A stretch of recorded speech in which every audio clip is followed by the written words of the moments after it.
ਜਿਹੜੇ ਲੈਂਦੇ ਡੱਬ ਨਾਲ ਮੇਰੇ ਯਾਰਾਂ ਦੇ ਗਰੁੱਪ ਚ ਨਾ ਪੈਸਾ ਕਦੇ ਮੇਨ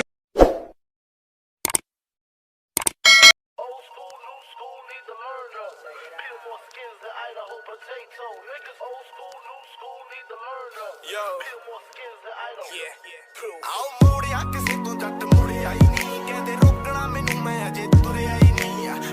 ਬਣੂਗਾ ਵਾਂਗ ਕੋਟੀਆਂ ਡ੍ਰੀਮ ਸਾਲੇ ਦੇਖਦੇ ਸੀ ਹੁਣ ਕੋਈ ਨਾ ਦੇਣ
ਦੇਣ ਜਿਹੜੇ ਲੈਂਦੇ ਡੱਬ ਨਾਲ ਮੇਰੇ ਯਾਰਾਂ ਦੇ ਗਰੁੱਪ ਚ ਨਾ ਪੈਸਾ ਕਦੇ ਮੇਨ